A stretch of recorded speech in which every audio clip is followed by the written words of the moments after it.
see. So good on you.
right, boom. We are live. Hey guys, welcome to another episode of Mediocre Dads Bible Study. I am your host, Quan. I go by Q, and of course, sitting next to me with as my co-host is MB, Minister Boggan. Welcome back. It's another week.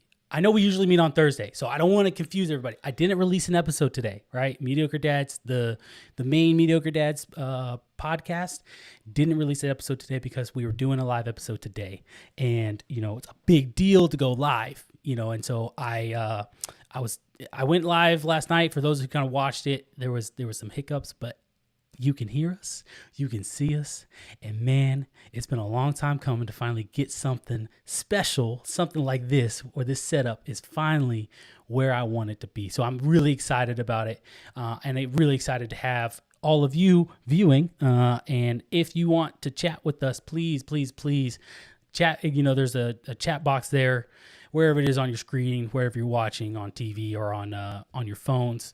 Let us know you're in the stream. Let us know you can see us, you can hear us, and and we will definitely shout you out at the end because we appreciate all the love. But before we get too deep into what this episode's going to be about, MB, how you been? How's everything been since we last spoke? Well, I'm moving around a lot better since I pulled my hammy and my quad. So I'm definitely getting back into it. I'll be running again in no time, but just busy, just enjoying it each day and doing what I do, There you go. I did the same thing, but I'm younger, right? So listen, guys, I have to be kind with my words, okay? I'm not trying to sit here and just call this man old all the time, but to be frank with y'all, right? I'm younger, but I still tore my hamstring trying to sprint, and you know what the doctor did? Gave you some Ultra. No, he gave me some crutches and told me to go back to work. Oh, wow. So evidently it wasn't that bad. Oh, no, it was bad. And he recognized it was bad. He's like, yeah, we can do a little ultrasound. He's like, yeah. And he goes, no, I definitely can see that you definitely tore a muscle within your hamstring. He goes, I can see it trying to contract, but it's not. He goes, yeah. And I was like, so like any medication, any payment? He goes, no, I don't think you can do it. I don't think you need all that. I don't think he could prescribe anything. That's the problem. And so he was just kind of like, nah, here's some crutches and you'll be all right and go back to work. I was like, no, sir, I'm not going back to work. I think it's a great thing not to get those 800 milligrams of ibuprofen that they used to give us like candy. Oh, no. I had some downstairs from when I was previously injured and some muscle relaxers. So you know what I did when I got home? Oh, yes, I took those. Trust and believe I took those. I was hurt. I understand. Believe me, I didn't have all that. So. Oh, look, I'm a big baby. I'll be very frank with y'all. I'm a big baby when it comes to pain. So like, I was not about it. And my first sergeant drove me home, and I come inside. I had someone working on my freaking AC at the time. I come inside. My wife's just like, oh, hey, you okay? And I'm like, yeah, I'm trying. I lay down on the couch. I got this man going up and downstairs in my house, because he, like I said, fixed my AC. And so here's the man in the house, comes on crutches and just lays on the couch. And my wife's talking to me. It was kind of embarrassing time. But anyway, we don't need to get into all that. What happened?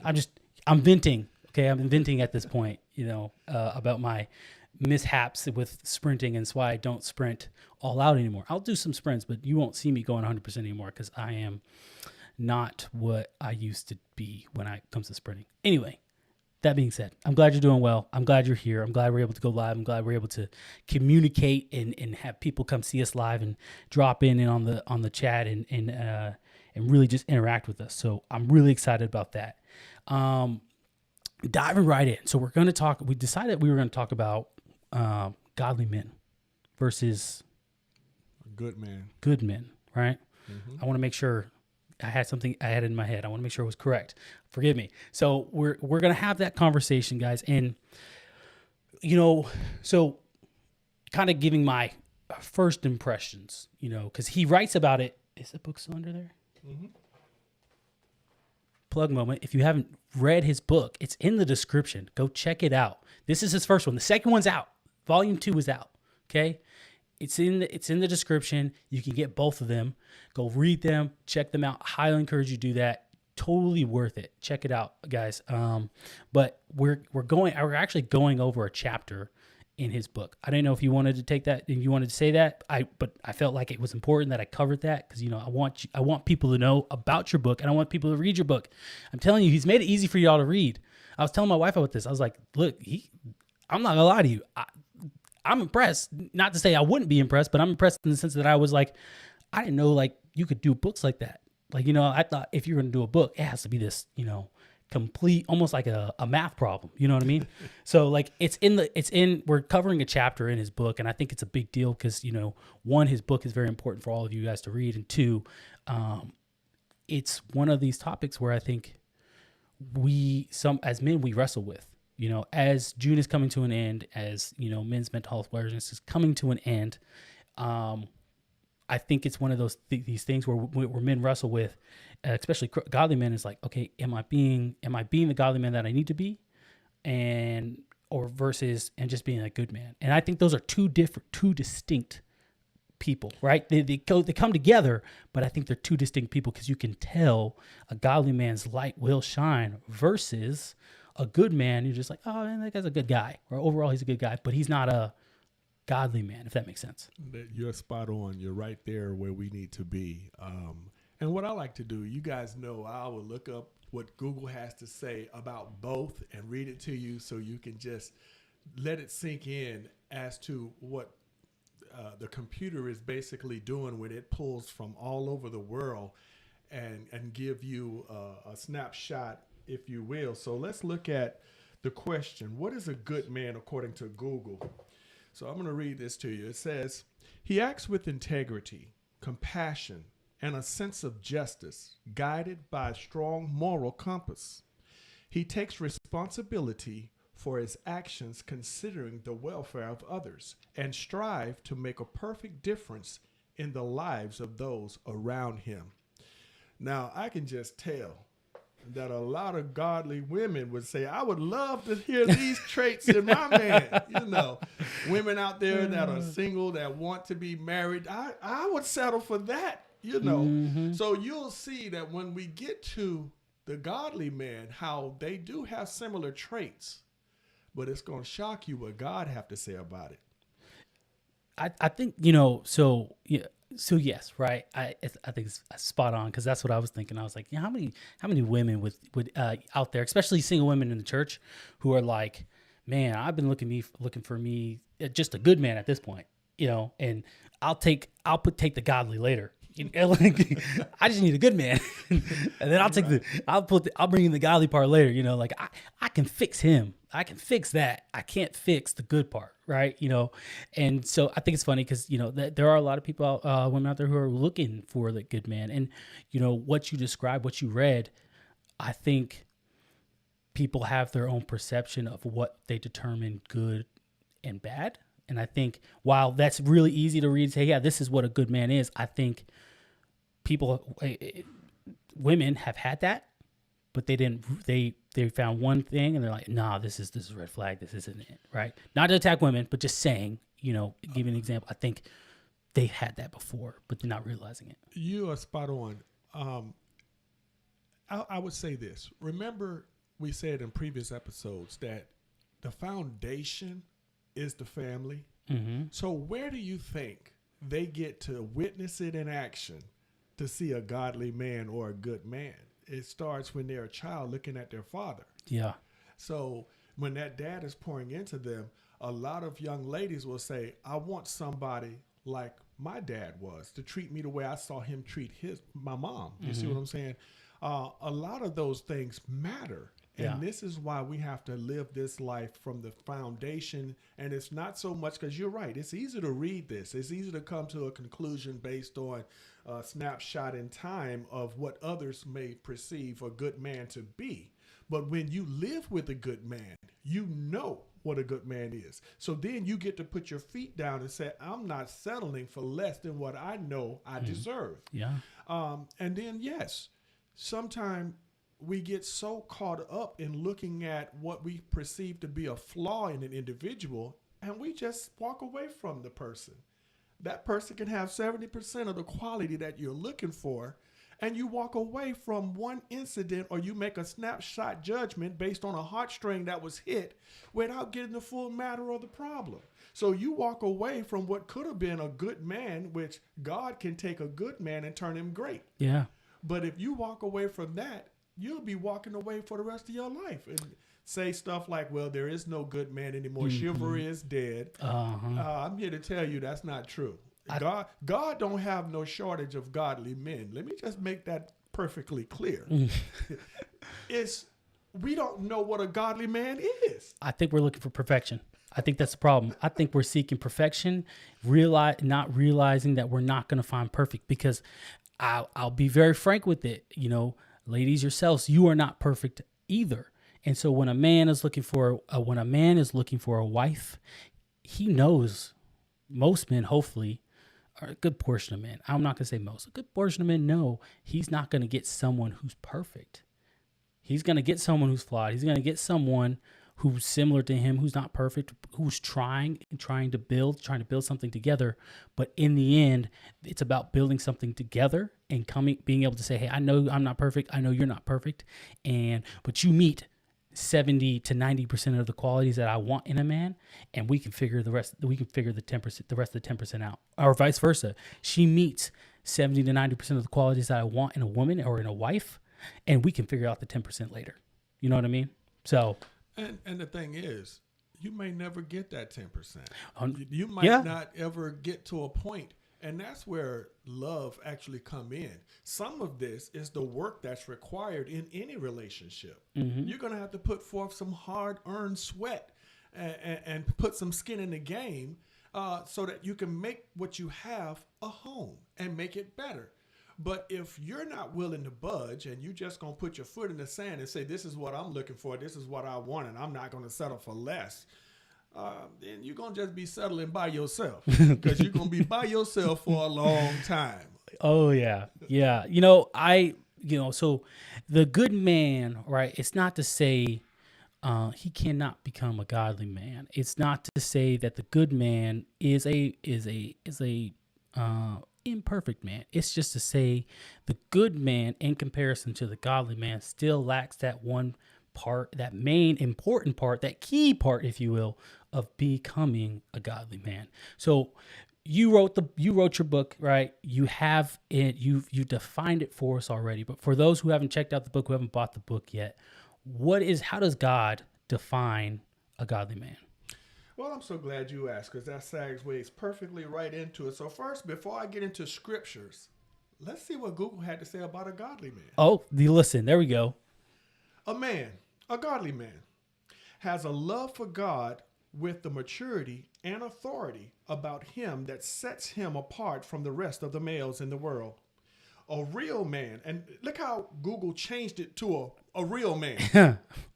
This I pay attention to words very carefully. So it says a real man is seeking God and seeking to fulfill God's purpose for his life. A real man has perspectives that are biblical and honorable. That is what Google had to say about a godly man. So you can see the parallel, the contrast between what it said about a good man that had all of those good things, but then when it talks about a godly man, it put in real man. Mm-hmm. Because a real man is a godly man. Now, we have to put some context on that. We have to break that down, because somebody might get offended if they're not a Christian. And you ain't going to tell me I'm not a real man. You don't know where I've been, what I've been through, and what I do for my family. We're not taking nothing away from, we just, remember, I'm just a messenger. Don't be trying to hunt a brother down. I'm just reading what Google said. So beat up on Google. So Google saying, it chose the term real man from God. Now, I can speak boldly for how God look at it. So now let's look at, because he asked me what does God say about it, but let's look at the scripture that God already said that a man that's in the world can still show love and do good things. Mm-hmm. Let's look at what God say. So Matthew 7:11, King James Version, is written in red. If ye then, being evil, know how to give good gifts unto your children, how much more shall your Father which is in heaven give good things to them that ask him? So listen, if ye then, being evil, this is what God is saying. It don't matter how good you are with all these traits that we just mentioned, or what Google said a good man is. There were some awesome traits in there. Takes responsibility, sense of justice, compassion, integrity, have a strong moral compass. That's awesome. It's not to say there's not good men out there that don't know the Lord, but how does God look at them in comparison to a godly man? Yeah. See, so this is where the rubber meets the road. And this is Matthew, and this is written in red. This is what Jesus said. Being evil. Because if you're not in righteousness, if you're not in the Lord, my Lord and Savior Jesus Christ, you're considered evil. That's just it. There is no other way around it. Regardless of how strong you feel about it, you may feel indifferent.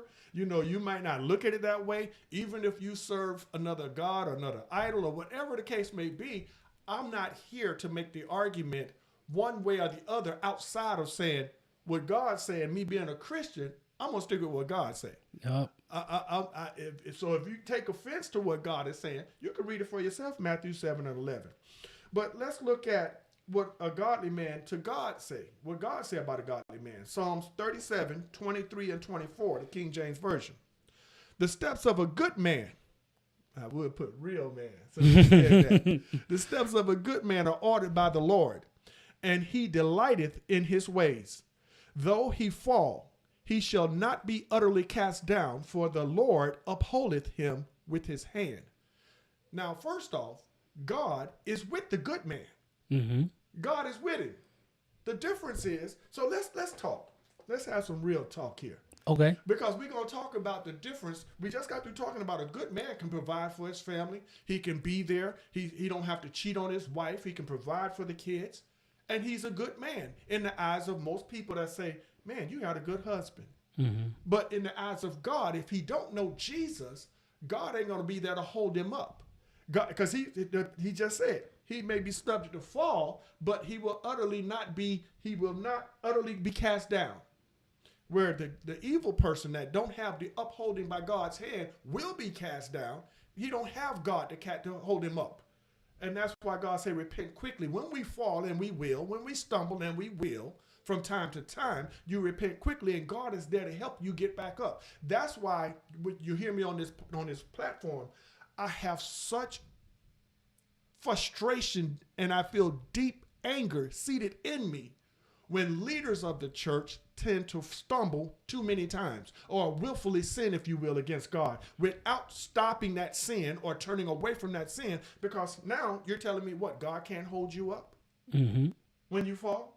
God can't pick you back up? God can't keep you? We have to look at what we're saying by our actions, not by what we quote, not by the education that we have. Because where the rubber meets the road, a doctrine don't matter to God. What matters to God is what kind of life are you living? What's in your heart? So when you say a good man can become godly, this is true. Especially if the young lady, as we talked about before, is in Christ. She can sanctify him by the love, not by the word, not by having Bible study. The Bible didn't say that.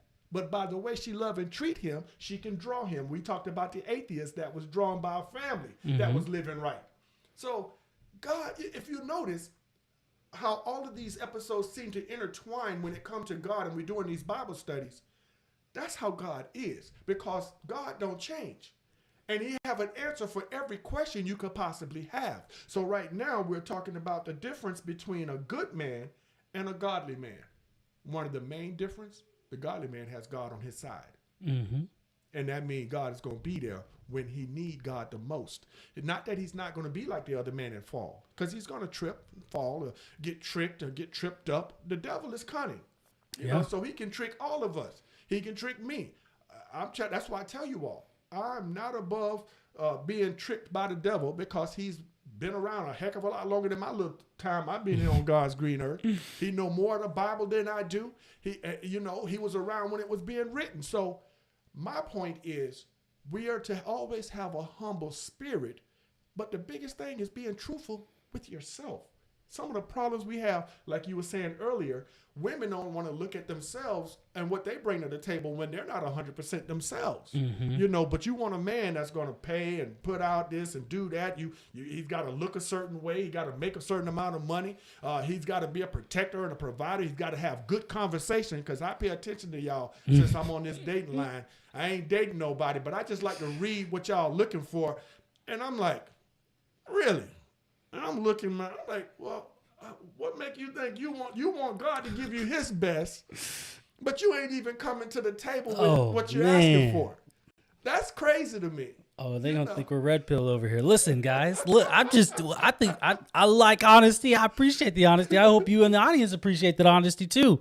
Listen, guys, I agree with you wholeheartedly, right? I think that, what we tend to forget, even myself, is what made, and we've talked about these folks almost every podcast, it seems, right? But I think it's important because everybody likes to reference them when they talk about the Bible. What made David a good man, right? Because let's be real, David was a godly man, but David was also considered a good man, regardless of the sins that he did with Bathsheba and all those things, right? It's not to say he fell and he didn't stumble, as you mentioned. It's not to say even with God we will fall and will stumble, right? But David was still considered a good man, but he was first considered a godly man. You know what I mean? Mm-hmm. And they were intersected. But what made David that was the fact that he put God first.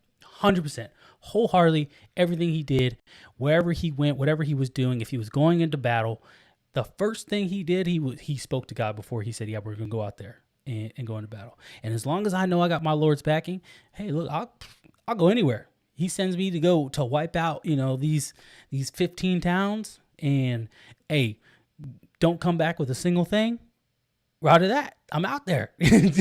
Well, not only that, remember, David was a man after God's own heart because he was repentative. Yeah. So as soon as he made a mistake, he didn't make excuses for the mistake and start deflecting like Adam did when he blamed the wife Eve. Yeah. This is the woman you gave me, like that's the reason he sinned, Oh, man. You know what I'm saying? Yeah. So the thing is, I go back to what we said. Responsible, accountability, being able to say, this is my fault. Mm-hmm. And just to help you all out there that's married or looking to get married, if you don't have that in you, your marriage is going to suffer. If you can't say, honey, I was wrong, honey, I'm sorry, your marriage is going to suffer. You're missing the mark on what could build trust, because a lot of times if you're the person that offended the other person, your spouse, sometimes the only thing they want to hear, they don't want to hear you deflect and say, well, if you wouldn't have said this, I wouldn't have did that. If you wouldn't have went here, I wouldn't have went there. You hit a heartstring and this is what you get. That's not godly. That's carnal. That's flesh. The biggest thing you can do is, what part did you play in this? How did we get here? That's why I entitled the book that. How did we get here? And what does God say about it? Because that trumps all the excuses we can make. And when I tell them when we do Bible study, I say, listen, the biggest thing you got to worry about is yourself. When God says, serve me in spirit and in truth, be truthful with yourself first. Because you may not be where you think you are in God. Just because you got a prayer closet and you read your Bible, you get your early morning devotional, and you still acting like you done lost your mind and get carnal quick. You quick to go from 0 to 60 like a flat engine, V8 engine. This ain't a Porsche. That ain't what God is looking for you to be quick to wrath. We're supposed to be quick to reason and slow to wrath. But when we are in our heartstrings, even when we're Christians, God is going to let you see who you really are. The question is, can you acknowledge that? Yeah. Can you be honest with yourself and say, you know what? I took this way too far.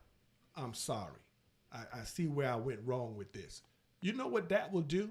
Because kind words turn away wrath. That is how you reestablish the trust for the hurt that you just caused. Yeah. You open the door for their heart to say, okay, she really mean it, And then if you really mean it, you're going to make sure you don't do it again. Yeah. Because if you do it again, you didn't mean it the first time. No, man. Say it for the people in the back. Listen, if you're going to apologize, and I try to teach my daughters this, if you're going to apologize, if you are sincerely apologizing from the bottom of your heart, you could tell when someone's like, hey, I'm totally sorry. made a terrible mistake. I apologize. Please understand. Like, please forgive me. Whatever the case may be. You can tell that they're genuine with their apology, and when you're genuine with your apology, and whoever you're apologizing to, that person will be able to see it, and then we'll receive it, and then you won't. And 9 times out of 10, you won't do it again because there was genuine concern or empathy behind that apology. Right? You felt that what that person was going through, or how you made them feel, whatever the case may be. Whatever you did, right? You felt that, right? And I'll be the first one to tell you guys, I suck at apologizing. I am terrible at it. And you want to know why? You want to know why I think most men are terrible at apologizing? Yeah, ladies, I'm going to attack the men for a minute. I'm going to attack dads especially. You want to know why most men are terrible at apologizing? It's because pride. Our pride cannot allow us, or will not allow us, and he mentioned it, flesh, right? Will not allow us to admit that we are wrong. Because what have most men heard their entire life? Well, women are always right. Women are always right. You know, happy wife, happy life. You know, this basically just, you know, she's right. I growing up, all I heard was my mom was always right. And I would be like, maybe, maybe I don't got full context, but I definitely, based off the information that I got, I know my dad was correct. But hey, look, that's not my place. I'm going to interject, and I'm not trying to get between that. But it's the pride. Most of the time, it's the pride for men, and it's because, like I said, I grew up where it was always hearing that you're the wife's always right, the mom's always right, whatever the case might be, and I'm like, okay, at what point when do we get a win? Right? When do we acknowledge that, yeah, listen, I was wrong and my husband was totally right. Maybe not to your kids, not directly your kids, right? But as men, as to wife and husband, when you guys come together at the end of the day and you guys are chit-chatting about like what happened, when do you guys acknowledge like, hey, you were right? And then maybe, just maybe, you get the I appreciate this, sweetie. That's not what I want, though. I'm just trying to make a point. I apologize that I shouldn't have said what I did. I should have reacted the way I did, right? Because sometimes I think what it turns into is men getting belittled. Men feel small, and we're told to be leaders. We're told to be strong, and then in our own home at times we don't feel like the men in which we're preached that we're supposed to be. Now seems I'm segueing to a totally different topic. But it was on my mind, and I felt like I should say that. No, you got to say it, because that's what we do here. We go wherever the conversation take us, and we attack that. I will say this. I understand a lot of culture has a lot to do with how we grow up and what we perceive a marriage should be or what a man's role should be. That's why I wrote it in the book. The second book tells you plainly how God look at it. Because where the rubber meets the road, pride should not be in anybody's vocabulary when you're talking about the spouse. When we're talking about two people that say they love the Lord, then you have to get away from what you thought was right. What does God say about it? Because God always have an answer in his word for any occasion. And we have to be willing to mature in the spirit of God. And see, the thing is, if you really, like we go back to what you say about being apologetic, right? You want to apologize, you want to do it the right way. That's what we do to Jesus. Once we come to Christ and we say, wait a minute, I'm saved by grace. I used to be out there partying and tossing it up, doing what I could do. I didn't care nothing about what Jesus did. He died on the cross, whoop-de-doo. I'm out there getting my drink on, doing what I want to do, being my best me, living my best life. But then when we come to Christ, we go, wait a minute. Even when I wasn't paying attention to him, he was paying attention to me. Yeah. Because I should have been dead. You see what I'm saying? So when you look at it from that perspective, then how can you get past some of these cultural norms that we deal with when we become Christians? Because you becoming a Christian don't change your heart that fast from what you, like you said, pride get in the way. Women can be prideful too. They get stubborn. They put their little foot down. It can be somewhat belittling at times. Listen, I'm not trying to attack either side. I'm just saying, when we're in our emotions and when we are in our flesh, we do these things automatically. But here's the difference. Old things supposed to be passed away. We're supposed to allow God to make us better, to make us new creatures, so that by this time next year, if I'm no longer on milk and I'm eating some steak, when you come at me and you hit that heartstring, or you step on my little pinky toe and it's a bunion on that joker, I'm not going to lose my rabbit mind, because Jesus is there. Because my heart is being changed and I'm getting closer to God. So if I don't want to offend Jesus, then if I offend my wife, I'm offending Jesus in her. Yeah. So when you begin to look at the God factor in all of this, whether you're the woman or you're the man, it don't matter, because you're supposed to love each other the way God loved the church for the man, and for the woman, you're supposed to be submissive to the numbnut you said I do too. You the one said I do. You the one said he's the apple of your eye. So treat him with the respect and the love and the honor that's supposed to come to him. That's what the word say. You don't get to change the word just because you don't want to live that way. Mm-hmm. If we're going to live for Christ, we have to adopt what Christ say. If we're going to live for Christ, we have to live for Christ in our homes. Why? Because you have kids looking. Yes. How can your daughter know how to respect a man if you can't respect her father? If you're belittling her father, and vice versa.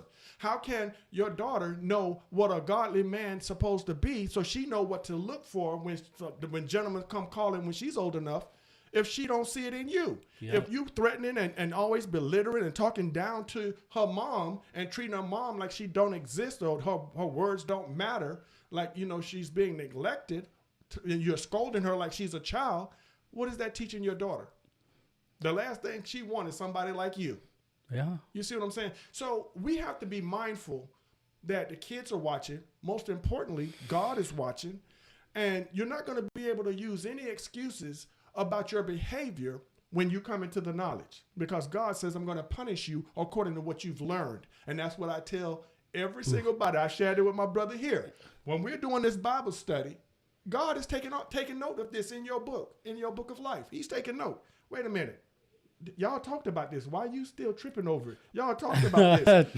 And God got the date, the time. He better rewind the tape, so we won't be able to make any excuses come judgment when we start acting like we done lost our mind because we keep getting carnal. We keep getting wrapped up in our own emotions because we got our feelings hurt. That ain't no excuse to just go belligerent on the person you profess to love. What kind of love is that? Love is what love does. And if you really love the way God say love, then you'll be quick to reason. You'll be quick to give the benefit of the doubt until such time you get the full matter of the story. Because 9 times out of 10, it's probably not even what you were thinking. Nope. Not most of the time. We don't even have the full story. We just have we have a part of the story, and we go off of that small piece of information that we heard that we didn't like. And it didn't sound like what we thought was happening. And next thing you know, we're at 100, and the other person's like, if you just let me finish talking, I could explain to you. You're like, nah, you did. And next thing you know, by the end of it, you got all that yelling done, and then you're like, oh, I didn't know that. And I'm like, oh. Well, we got to talk about it. Communication is key, guys. Communication is essential. I think a lot of, everybody likes to say just because you're talking, we're communicating. Wrong. You're not.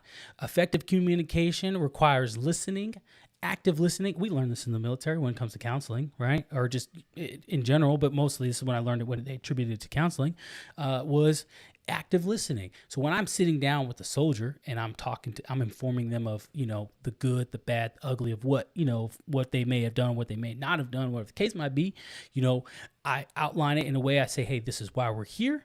And then they read the bluff, if you will, bottom line up front, and they get it. They're like, okay. And then we talk about it. And while talking about it, I will listen. I will listen I said this yesterday. There's a saying, it's not listening to, most people listen to respond, right? Most people will listen to respond, meaning most people will listen, they'll hear something they don't like, and then boom, they're ready to respond because they're already trying to think of response, rather than sitting there saying, okay, hey, listening to understand, right? That's the difference. Listening to respond versus listening to understand. And I for the longest time, I've been trying to remember that saying, and I couldn't figure it out. I couldn't remember what it was, but I heard it the other day, and I was like, that is what I've been trying to tell. That's what I've been trying to reinforce to my soldiers, and even in my own life, where I'm listening to understand rather than listening to respond. Because it's so easy to respond, but it's really hard to listen to understand, especially trying to understand the perspective of where that other person is coming from. Because 9 times out of 10, you didn't marry you, right? Unless you did. Congratulations. But you didn't marry you. You married another person, another human being who looks different from you, who cares about different things than you. Like, you guys are different, but you're the same, right? You different but same in a lot of ways. But we tend to forget that the other person that we're talking to is not us. Especially in our spouses. They are not us. My mom has a saying, and that she say a lot, and we all say it in my family, that you have to meet people where they are and not put your thought on them. The way you're raised, the way you think, that now you're getting upset because they're not seeing it. Why you not thinking the way I'm thinking? Because they're not you. Why you doing with that there? I wouldn't do that. In my mind, that don't work. I wouldn't do this. It's not logical. But see, here's the thing. And listen, back to what he was saying. If you're going to listen for a response, you're wrong. If you're going to listen to get understanding, you have to be in a receptive mood. Yes. If you're angry and you're frustrated, I don't care how much I say listen to try to get understanding. You're not. You waiting. You're just waiting to pounce like a lion right before the kill. You haven't eaten in like 3 days, and you see that meal, you're surrogating at the mouth. You just can't wait to bite your teeth in to get some wildebeest. But the bottom line is, if you're dealing with your spouse or with your children or in any relationship, even from one Christian to another, if you're in the church, you have to be able to be in the right frame of mind, in the right spirit, in order to listen and get the full matter of the story. Because if you have already made up your mind, like I say, once somebody step on your bunion, you ready to speak up. You ready to say something. You ready to act off of that raw emotion. It is at that very moment where you have to take a deep breath, allow the throbbing pain to subside, and just give God time to speak for you. Because if you speak, 9 times out of 10, you're coming out of the flesh. You're coming out of anger. You should have been watching where you was walking, but you didn't see that somebody almost pushed the person where they lost their balance. You missed that part. You didn't see the other person standing behind that person. So a lot of times we'll miss a lot of things because we get so fixated on what we feel strongly most about.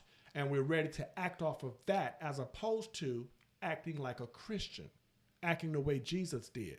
Yeah, that's the difference. Everything about everything that we do once you profess Christ ought to be what Jesus did. How can I be more like Jesus and not myself? Because being self will take you straight to hell. Let me just be clear. Yeah.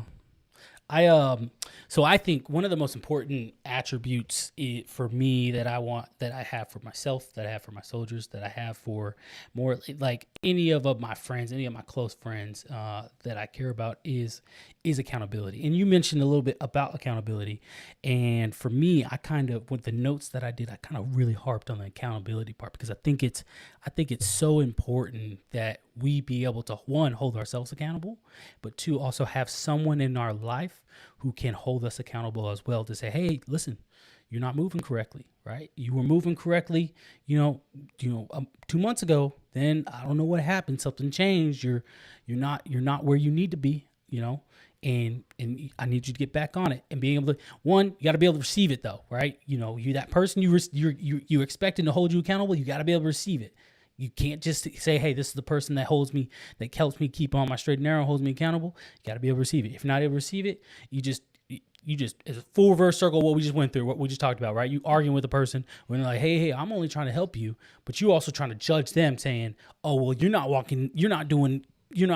on your P's and Q's either. So that person you choose, whether it's your wife or a best friend or whatever the case might be, you got to be able to receive it. So for me, my brother is my twin brother, regardless of how I feel about it, right? And there's a lot of times, 9 times 10, I don't want to receive it. I'll just be very frank with you. I don't want to receive it, but it doesn't change the fact that I know that I value his opinion and I value what he sees and says, hey man, look, I'm just telling you, we're twin brothers, we're identical twins, and so a lot of people like to think we're the same in everything that we do, and we're not. We're different. We have our own lives, but still nonetheless, right?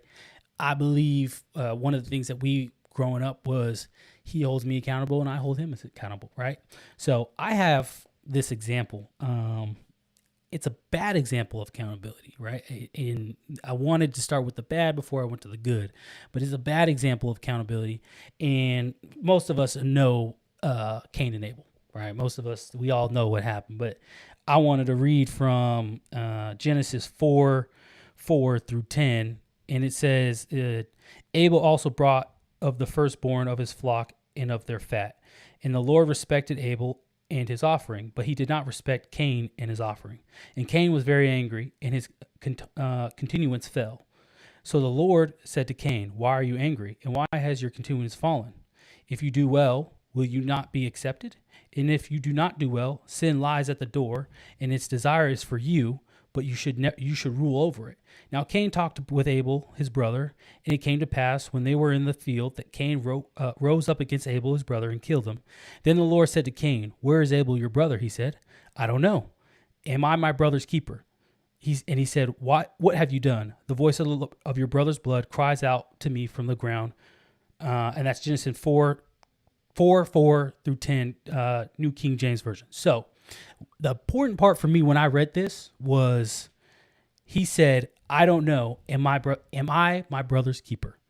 And this was what I just got done saying, right? I wholeheartedly believe that it's important for our people to have people in our life to help us stay accountable, to help us stay straight and narrow, right? We even talked about previously in the church, right? With church leaders, you have pastors, but you also have elders, and the elders are supposed to be there to help the pastors stay on the straight and narrow, help them get that, basically make sure that, hey, you're following the plan in which we decided for the church, whatever the case might be, right? And so it's important to have that. But that term, that phrase, right? Am I my brother's keeper has been thrown around so loosely, and I'll be frank with you, I didn't know it came from the Bible. I did not know it came from the Bible. I did not know it was in Genesis until I had read it. It was I think this was like earlier this year or last year or whatever. And I was like, man, I didn't know this came from the Bible. I thought it was pretty cool. I was like, dang, I did not know this. So I thought it was crazy to think, am I my brother's keeper? And some would be, when some like Cain would be like, in how they would say it is like, no, I'm not my brother's keeper. Why are you asking me where he is? First off, knowing and well where he is, right? He, took his life, right? But now for me, this is why I told y'all, I didn't just say my brother because I wanted to make it match with the verse. I said it because that's what I mean.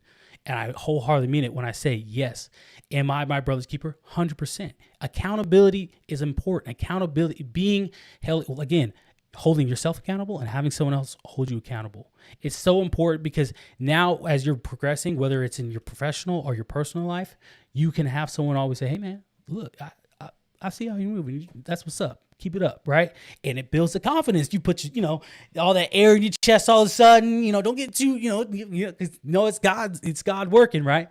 But you get the air in your chest, you kind of walking like this, like, yeah, I am doing good. When someone's been going to the gym and it's been a hot minute, they've been going and they're putting in a lot of work. Talking about, what I'm saying? And where they came from, where they started to where they are now, and someone says to them, hey man, and you looking really good.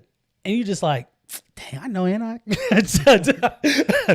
There's nothing wrong with enjoying the fruit of your labor. God wants us to enjoy the fruit of our labor. That's why he give us this stuff. Mm-hmm.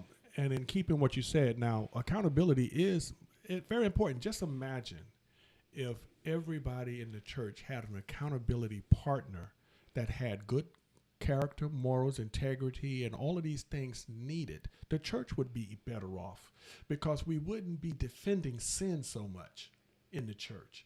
Because if you defend sin, that means that there is no accountability. Yep. If you defend sin, because that's the same as deflecting, like saying, well, we all fall short of the glory of God. Everybody's as filthy as a filthy rag, before the righteous God. And all these things we love to quote. But we have to be careful that we put it in context to say that's from a humility standpoint, from a humble standpoint. And then also look at that there's measures in the church to hold people accountable. Jesus did not come and do what he did to take away who God initially was. He did not. If you recall, in the Holy of Holies, God had a standard. He made it clear to the priest that came once a year, and if you did not meet the standard, God just struck you dead. They drug your dead body out of there, and the next man was up. It's simple as that. God didn't change. What about Uzzah? Remember Uzzah? I think I'm pronouncing his name right. Uzza or I or something like that. The guy that messed around and touched the Ark of the Covenant and God struck him dead when he was moving the Ark of the Covenant of David, and they was praising God at the time, and he saw that it was going to hit a dip, and he did not want God to fall. He didn't want that to happen.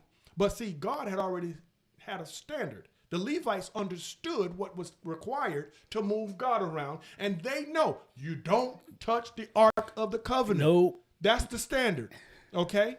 So if the standard isn't met, okay, we can go to Mount Sinai, right? When God was going to speak to the people, he told Moses, do not let them cross this particular line. You can petition it off. If they do, they will be dead. I will strike them dead. Why? God has standards. So I'm trying to understand, how did we get to a place in Christianity that there's no standards in the church, nobody's being held accountable, we don't call out sin anymore, and I know I'm not trying to go on a tangent, but you can hear the compassion in my voice because we're talking about a brother's keeper. We're talking about godly men. We're talking about a difference with the Holy Ghost being in us and keeping us and having a standard in life where we represent excellence in the high mark in Jesus Christ.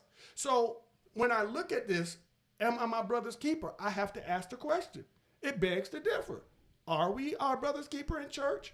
Are you your brother's keeper when it comes to your marriage and the way that you treat your wife and your children? Are you keeping with what God expects of you? It's a valid question. The answer should be yes.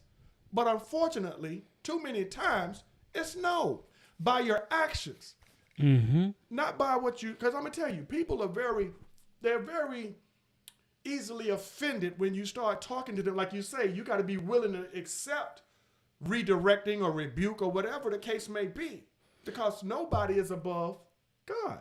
It's perfect you say that. So Proverbs 15:30 says, 32 says, "He who disdains instruction despises his own soul, but he who heeds rebuke gets understanding." Listen, y'all, I saw it, I read it, and I was like, okay, when you put it that way, right? So I'm going to give some context for you guys, right? And I think it's very important, and because transparency and openness is one of my biggest things, especially when I do this podcast. Before we record, after we record, I want to let y'all know, right? We have conversations, and sometimes it's not like, hey man, great job, killed it, whatever, blah, blah, blah. Nah, like hey, look, I expect better. Look, you said this. Listen, we need to tweak this, maybe add this, right? And it's not necessarily him just dumping on Quan. You know what I'm saying? No, that's not what it is. He sees the potential, and he sees like, hey, we can make this better, but we need to be sure it's better. It's on us. It is on us, or me. More me than him, but ultimately it's on us because we are here to provide that to y'all. So I say that, right? So it says, he who disdains instruction despises his own soul. So basically, if you don't want to receive, guidance and some mentorship, we'll call it. All right, God already said, all right, man, you despise yourself then, right? You think you basically saying your soul's worthless, right? In so many words, right? But if you're able to receive it, again, you got to be able to receive it. It's so important. If you're able to receive it, you gain understanding. Because now, when next time you're like, okay, I understand what he's saying. I see where he's coming from. No, I get it. Got it. You know what? Cool. I'm gonna receive it, and I'm gonna fix it, correct it, do what I need to do on my end, so we don't have that same problem as we did. I'll give you a little bit more context. Last week's video that we did on Thursday, if you watched it, the quality was trash, 100% trash, grainy. I don't even know how many views we got on it. It doesn't even matter. It sucked. I wouldn't have watched it. I would have listened. All right. I would have gone to Apple Podcasts. I'm like, I'm not watching this one. I'm just going to listen because at least the audio is okay and decent, right? It was terrible. And I was upset about it. He understands, and he brought it to my attention. He said, hey man, you can't put that out like that. We gotta come better. Right? We people are expecting better. And he was wholeheartedly right. Correct. And I appreciate that because so many times when I started doing the podcast and all that, I wanted someone there with me to let me know, like, hey man, that was all right. Or, hey, look, this is what I would have done. I would have tweaked this a little bit, whatever the case might be. And I didn't have it. And it's funny how the Lord works, right? Because you pray for it in the beginning and it doesn't happen. It doesn't seem to happen. And then out of nowhere, it happens. And when you get what you pray for, all of a sudden you don't want it anymore. All of a sudden, this is not what you want. It's not the way I wanted it to happen exactly, Lord. Like, I know I prayed for it to be, to get some help, some constructive criticism to help kind of tweak this to make sure it was good. But it's not being delivered in the tone in which I like it. So therefore, maybe this is not what I actually wanted. No. The Lord knows your heart. This is exactly what you wanted. And this is what you needed. You just don't want to receive it yet, because in the future, when you'll be like, damn, I'm so happy I got that, because I needed that. I don't know why I felt like I needed to say it. It was important to me, so I wanted to say it. But anyway, accountability, when it breaks down to y'all, I would say, one main first thing, hold yourself accountable. And I'll keep saying it because I think it's so important, because I repeat it over and over. I did NCOPD today, and I told those NCOs, I said, you have to hold yourself accountable. When you start holding yourself accountable and saying, hey, you have standards for yourself, it's not that there's nothing wrong with you expecting your soldiers to hold themselves accountable and have standings for themselves. Nothing wrong with it, right? So I would say it all comes with leading by example. And if you're going to try to help somebody, redirect somebody, if you will, or show them a better way of doing things, you got to do it with love and respect. Mm-hmm. I've never disrespected the brother, not one time. Mm-mm. I shared with him how I saw things and how it could be better, because we both share that. We like to dot our I's and cross our T's. We're very thorough, both of us. And maybe that's why this works so well. But at the same time, it's about Jesus. It's about doing it the way God say do it. God say, be perfect, for I'm perfect. Be holy, for I'm holy. Mm-hmm. It don't mean that God expect us to walk around like Jesus did, because as long as we're in this body, we're going to make mistakes. But what God is saying is, aim for the high mark. Don't just settle for mediocrity. Yeah. Why? You represent the Most High. We're supposed to be of a royal priesthood.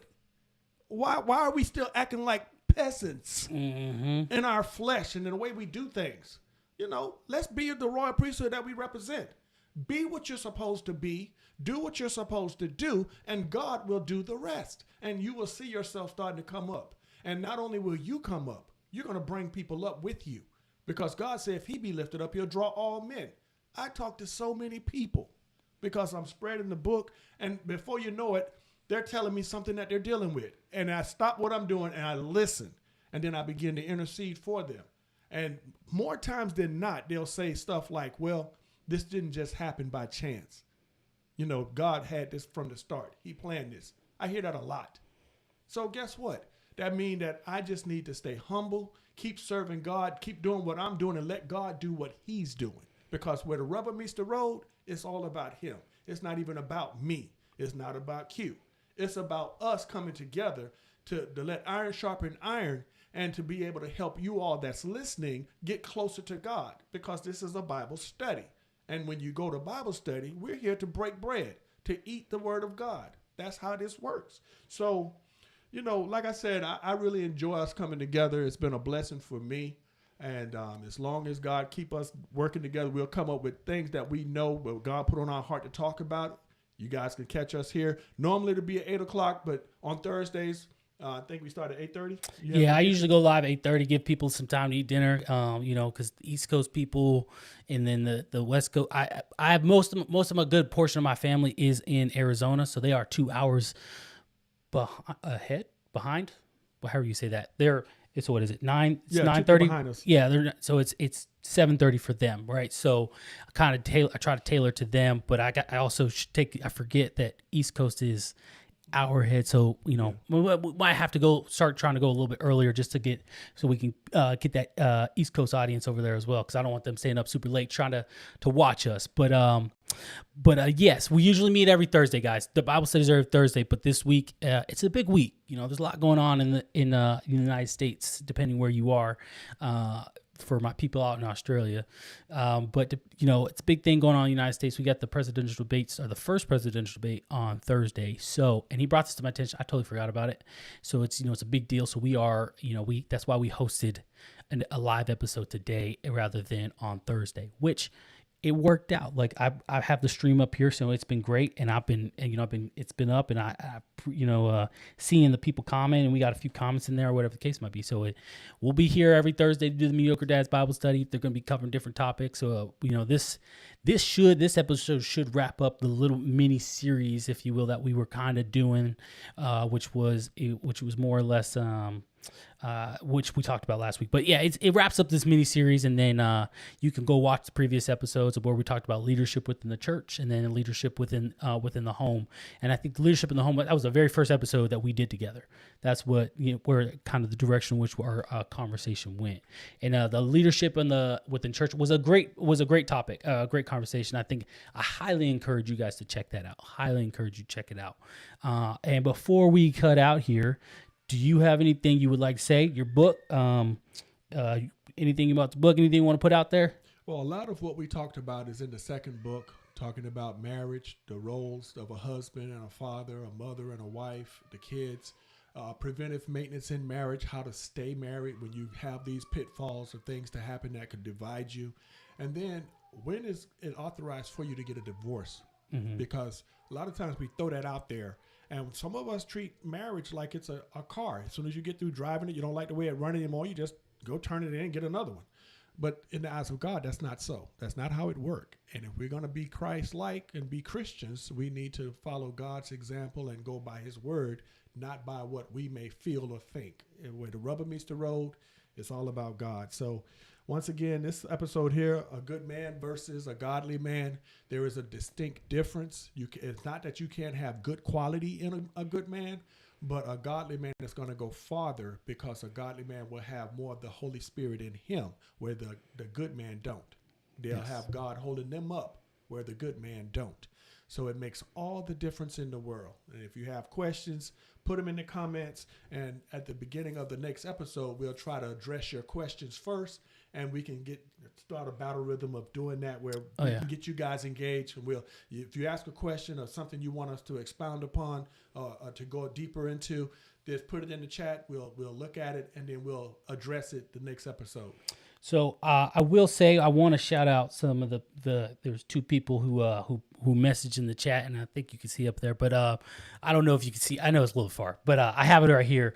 I want to shout them out, right? Because here's the thing: when we do these as we continue to do these live episodes, I'm appreciative of people's willingness to take the time to sit here and listen to what we have to say, right? It's one of the reasons why we do that, right? Do it, right? But two, also, right, to spread the good news, right? To get y'all out there, to get this information, because like you said, is it a Bible study? So the first person I want to shout out, Tanya.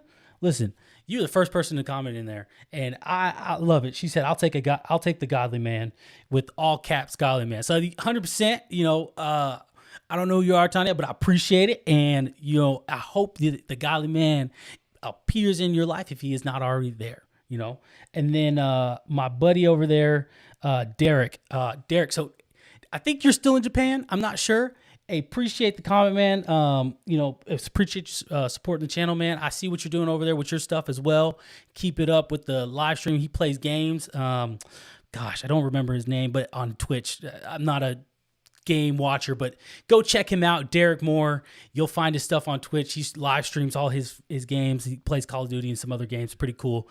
Check him out. But hey, guys, I appreciate y'all joining us. I appreciate you coming on. Next time, please comment. If y'all have questions, like he said, ask your questions. We'll save those questions, and then we'll answer them at the beginning of the next episode and cover those things, so we can obviously give us some time to be able to give you an articulable answer, rather than just a answer out of our behinds, if you will. So she said something else. She said she's one of your students. Yeah. Oh, okay, sweet. I appreciate it. Look, MB's always bringing all the people. He's like, hey, I'm sending the link out right now. I'm sending some emails, letting people know. So I appreciate it. Thank you, Tanya. I appreciate it. You coming in. But hey, guys, that is all we got. Okay, that is this episode of Mediocre Dads Bible Study. I appreciate y'all joining us. Being mediocre is a choice. You have to refuse to be mediocre every single day. And we will see y'all next Thursday. Mediocre Dads out.